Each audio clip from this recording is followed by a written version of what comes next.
Hi there, everyone. So, first of all, just a little bit about myself. I am a qualified mountain leader in the UK. I'm also have a BCU qualification. I'm an assistant kayak coach. I'm a crap paddler, so that's why I only keep it as an assistant thing. I don't want to lead people myself out on the water. Thanks very much. I'm a Gold Award DOV assessor, which is something we've done quite recently. I also work for the Mountain Leader Training Association on a voluntary basis as the North Wales Regional Representative. And I'll tell you a little bit more about the MLTA as we go along.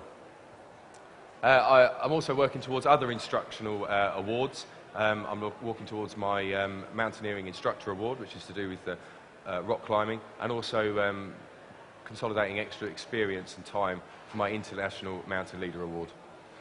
I work as, well, it's not strictly a director, my wife's the director of Raw Adventures Limited, which is our business that Kate set up so we could work in the outdoors and wear many different hats, which is something else I'll be going on to tell you about, which is what you need to do in the outdoors to kind of diversify a little bit to make sure you've got a good stream of work coming throughout the year. And the role that I'm here at the show for is as the expedition manager for the Mountain Training School, which is a company that provides training for mountaineering, rock climbing and sea kayaking, and that's based in Alaska and in Chile. So there's very specific training events for that, and we do instructor training schemes, which is a 2-year scheme as well. But I'm here specifically to speak about the mountain leader training and how to earn some money while you're doing bits and bobs. To start with, the Summer Mountain Leader Award is an entry-level award that's run by the Mountain Leader Training. Okay, it's an award that, just first of all, hands up anyone here who kind of walks in the outdoors and does some stuff now? Yeah? Been walking out in the outdoors for maybe since you're children, or just something you've come to recently? The Mountain Leader Award is something that's achievable for anybody if you do stuff in the outdoors, okay?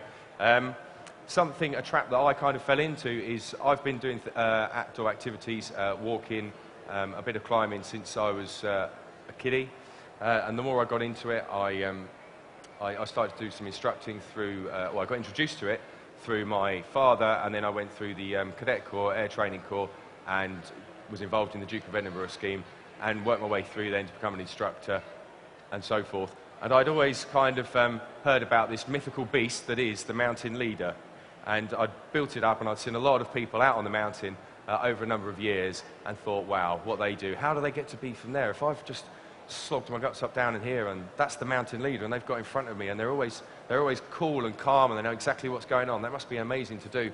I'd kind of built it up a little bit in my head. I won't detract from the award because it is an award that you gain with hard work, and to maintain a good level of professionalism, you can make a good living from it. But it's not quite the beast that I'd kind of made it out in my own head. It's very achievable. So it's designed for people to lead anybody in the UK mountains throughout the year, despite what the name says. You can work year-round with it.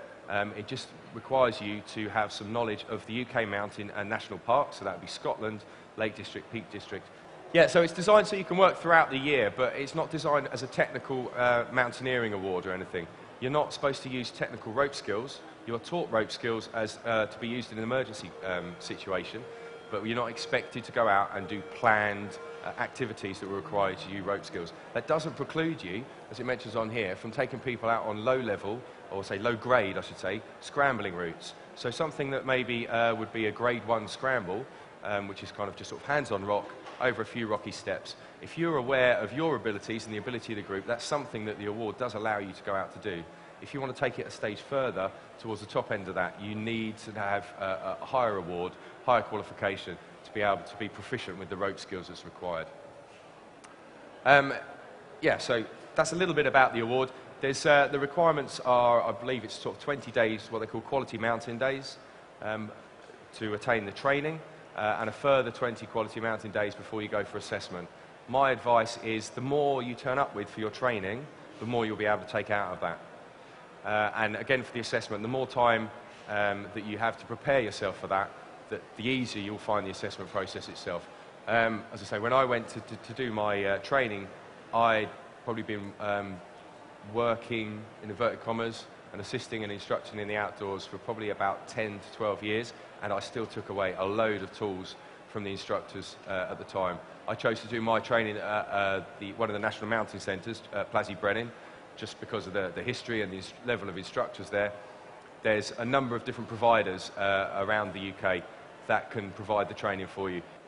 Now, more specifically, I'm here to tell you about how you can get work and make a living out of mountain leading. So, as I said, my pathway through it was instructing through the cadets, and that led me on to assisting with leading other trips. You can see here is a picture of an expedition I did, and I know if any of you sat here just recently, we were talking about BSES.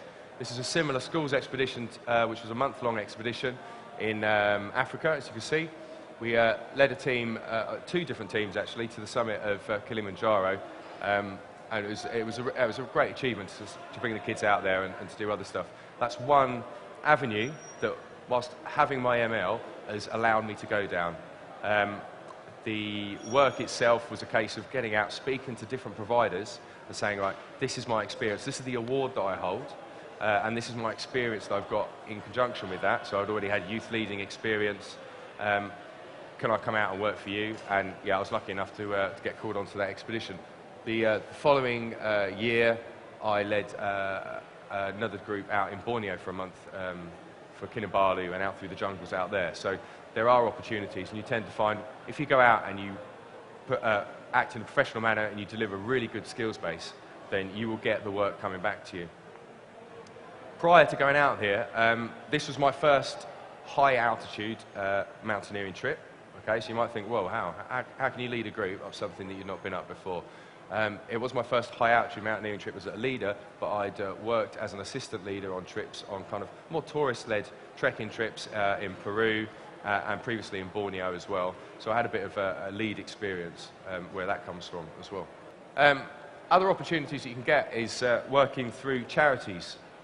Now, there's a number of charity walks, if you've wandered around here, there's a number of charities that have charity walks and challenges on. This is one from, that's the summit of Ben Nevis. This was a Ben Nevis trek. There's also sort of 3 peak events, which are very common. National 3 Peaks race, as they say, or 24-hour event. There are numerous companies that offer that, as well as cycling challenges, other walking challenges. Smaller companies will do bespoke walking challenges. These are things that your ML can open the door for. So to be on the mountain and operate on the mountain there, you're managing with quite a large group. With this group, we would have had myself, another leader, and at least 2 assistant leaders, and we were working via another company. So this isn't something that they've approached me directly towards, although the company, the National Autistic Society, have year on year come back and asked for myself and Kate to lead with them, just because of the experience that they've had and their clients and their fundraisers have really enjoyed, and they've wanted to come back to us. So the company then comes back to us and said, we've got another event with NAS, would you guys please lead it for us? And that comes down again to the way that we've portrayed ourselves on the mountain. We were, as point in case, we were approached by similar companies directly, having worked via another company, and they've asked us directly, would you please lead a trip for us? At which point, a professionalism point again, we say, we'd love to, go back to the company that you booked through originally, and then ask for us specifically. It's quite a small industry, the outdoor industry, relatively. When you've worked within it for a few years, you get to know a number of different people. If you start treading on different people's toes and pinching their clients, you're not going to last very long out there, and it's not very professional ultimately. Okay, so yeah, and this kind of thing is, you can do it a weekend. If you're just starting out and you think you want to step over into working in the outdoors, having your summer ML is kind of the gateway to doing that. I worked for the police for 11 years. I used to work during the week doing that. I used to pack up my car on a Friday. I used to go, whether it be to North Wales, Scotland, Lake District, work all weekend, then come back again to work Monday. And I've been doing that for a number of years to build up experience and to maintain that level of professionalism until recently, when I've been able to step away and take an opportunity that's been presented to us, which is working via the Mountain Training School, to then focus even more on gaining more experience and more quality qualifications to make me, as an individual, and for Raw Adventures, more successful and make us more employable. There's another wee shot, and you can see the group of the guys and girls on our way up to Kilimanjaro. Experiences like that are priceless when you can take people away and you see what they achieve from it and the time that you've invested in it. And salary-wise, for something like this, you've got to remember, it is hard work when you're on an expedition for a month, and I'm sure that BSES guys have just been talking about, that I think their trips are up to 6 weeks and longer. You're talking serious expedition trips there. These are challenging, but they're more sort of challenging adventure holidays for the participants, but it doesn't detract from what they achieve from it. And I personally have taken a lot of satisfaction in the past to see people achieving things that they never thought they were possible. And yes, you get paid nice money, and I get to go on an adventure, and I get to have the additional weight of the responsibility of these folk. But just to see at the end when they come up to us and say, I've had an amazing time, I'll never forget doing this, and still I get people contacting me now saying, oh, I've just gone off to done this, or I saw such and such the other day, and it reminded me of this expedition. It's really nice. It's really nice feeling inside to just introduce people to the outdoors.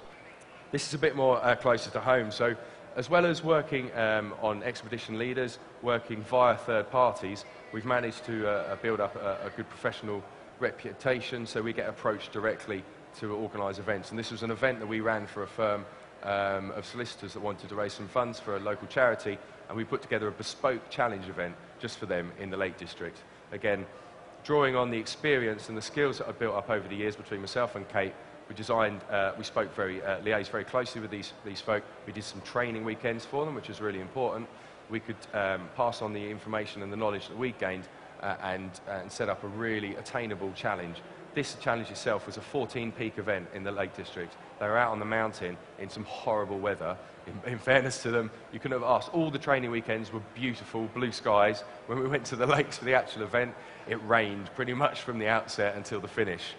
It was a 14-peak challenge, which they were aiming to complete in 12 hours, and they did just over 12 hours and raised a truckload of money, and they were really thankful for it. And they're a great bunch again. They achieved things they didn't think were going to be possible, and they put a lot of effort in themselves. It's just another avenue that's available to you with your ML. Again, other options.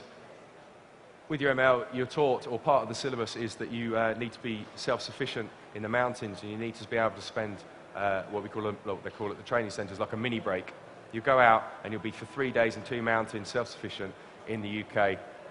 So you'll need to be aware of wild camping skills. This is a skill that is really popular where people want to get out into the wilderness, off the beaten track a little bit. You can introduce them to kind of the field skills and that kind of stuff. So we just sort of wild places like Knoydart, some of the lesser trodden places in Wales, in Snowdonia, in Scotland. There's just a plethora of different places you can take people to introduce them to the UK mountains proper. Okay. As I said before, leading charity challenges and schools expeditions are just like some of the opportunities available. So that's the company that we run, and as you can see from there, that we've kind of marketed ourselves as freelance mountain leaders as well as event consultants, and that's, again, has come about from our experience of working on different events and the connections that we have. We're quite happy and confident to be able to introduce people and organise events, whether it be large-scale charity events, even to bespoke weekends where someone says, actually, I want to build up my own personal confidence. Can you give me a skills weekend? Yep, we'll pick a location that's best for them, come up with a little training plan, and we can deliver Duke of Edinburgh training, we can deliver National Navigation Award Scheme training, and other skills training as well. Even sometimes refresher courses or potential sort of building up your skills prior to going on an ML course if that's what you wanted to do. Recently, as I said, we recently stepped away from working for the police and living down here in Kent. So you had to travel pretty much 5-6 hours to get any work of a weekend. So 10 hours journeying over a weekend just to get out in the mountains to achieve what I wanted to do, which was to be in the mountains. So very recently, we've been very lucky enough to be able to move up to Snowdonia. So if this is the Flamboyant Pass, and that's our wee little village down there, Nant Peris. If anyone's ever up there, there's a fantastic pub in the village called the Vane Alarms, great climbers pub. We're just opposite, come and knock on the door. We'll go out for a beer and chat stuff, or maybe even go for a walk in the hills. But that's the kind of place where ultimately I've strived to wanted to get to, and after X amount of years between myself and Kate, we've managed to get where we are. So now we're able, we have a daughter, 18-month-old daughter. Now we can take turns where we work. We can have the opportunity to kind of just go out for a day. Yeah, I can just get up in the morning, I can drive to the top of the pass, take a team out on Snowdon for the day, come back home and still be at home in time for my own tea, which is a heaven sent when you're used to having to travel 5 hours and finish a trek and drive for however long to get back to Scotland, like 8, 10, 12 hours, to get back home, to go back to work again, it's bliss. So that's something to strive towards if that's really what you want to do to work in the outdoors. Again, this is something else we're working towards. We have opportunities now because we've got where we are through working with our ML to consolidate our other skills. Now, Kate's working towards a winter mountain leader course. I'm just going out and having fun in winter at the minute and maybe not pushing towards that specifically, but there's no what better location than to be in the mountains to be able to do that. And that brings us back to where we are today. Because of the experience that we gained through working with our mountain leader and wanting to push that experience on one of the trips, a mini expedition that we took for our honeymoon, we met some guides that operate out in Chile. We started to chat to them over the course of some training that they were giving us for some mountaineering, and they found out what we did. When we left that trip, we got back. Kate got an email in the inbox, pinged up saying, "We're really keen, actually. Would you guys want to take on board doing some sales and email stuff for us?" So Kate started to do that for a few hours a week. Now it's the reason that we've managed to move into the mountains, as it's pretty much a full-time occupation where we do sales, marketing and development for them. And subsequently they now moved from Chile. They're also operating in Alaska and in northern Spain for different courses. If you've got any questions now, please, I think Andrew's just got to be able to hand out a microphone, or if you just want to speak to me in person, one-to-one, I'll be sat over the way. Anyone like to ask Ross anything while he's here with us? Cool. Thank you. I'll just bring the mic to you if that's okay. I was just wondering how long the summer course lasts. So I can't hear you. How long does the summer mountain leader course last? The mountain leader training course is 5 days, generally. There is moves to actually being able to split that training up. Some providers will provide it over a number of weekends for you. If you've got a set amount of time that you've only got free available for holiday, then yeah, hunt around. But the National Mountain Centres, I believe, deliver it over 5 days, 5 or 6 days. And your assessment, I believe, there's an extra day on top of that. So, and there's courses held throughout the year. My advice to you is obviously it's quite heavy on navigation and group skills. Bring your navigation and night navigation. So for navigation in poor weather, you need to be really top-notch with it, so you don't put yourself under extra pressure. The best time of year I would suggest to do it is to go out in the nastiest weather you can find. Book your training in the most horrible weather you can consider year-round. I booked mine in March when I knew it was probably going to be snowy and wet and cold and horrible. So I thought if I can deliver and deal with the training at that time of year when it's going to be the most hostile, then when it comes around to assessment, whenever I choose to do that, it's not going to be a problem. I'm testing myself kind of at my limit. So yeah, so 5 days, and I would say pick a time that's going to push you to want to get out there to do it with it. Thank you. Any other questions for Ross? Can I just ask a question? Yes, certainly. It's been very interesting hearing your talk, and I know it will be really valuable to other people that are considering how they can move from doing what they're currently doing to making a full-time career of something that they love. And you've done that. You were working, as you said, you're working a regular job, only able to do this at weekends, and you've made that move, and you've shown people how you can do that over time, building your experience, building your qualifications, building your contacts. But you didn't have someone like you talking and giving that guidance. So how did you work out how to get to this point? Where did your guidance come from along the way? A lot of my experiences through the cadets enabled me to find out what was available to me. And then it was purely just a case of kind of talking, it sounds really bizarre, talking to other people on the mountain when you saw there with the group, ask them what they did. How did you get to do this? Who are you working for? How do I go about doing that? And specifically speaking to people like if you pick up the phone to people at the MLTA or Plasy Brennan or Glenmore Lodge, they're really, really helpful people. Yeah, they're not exclusionary. They want to include you, and that's the whole thing with the training and the assessment through ML. They're not out there to trip you up. Okay, they're there because they want people to gain the award. It's not just an award for people to work with. It's to bear in mind. It's also like a proficiency award. If you want to feel confident about taking your friends and family out on walks in the mountains, but you're like, oh, I'm not sure about the navigation, I'm not sure about this, I'm not sure whether I'll be able to do that.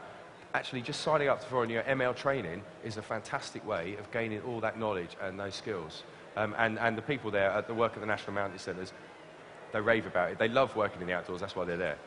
So they're the kind of people I would suggest to speak to. So. That's really, really useful advice. Thanks ever so much for that, and thanks No for a worries. great talk. Please put your hands together one more time for Ross Worthington. Thanks, guys.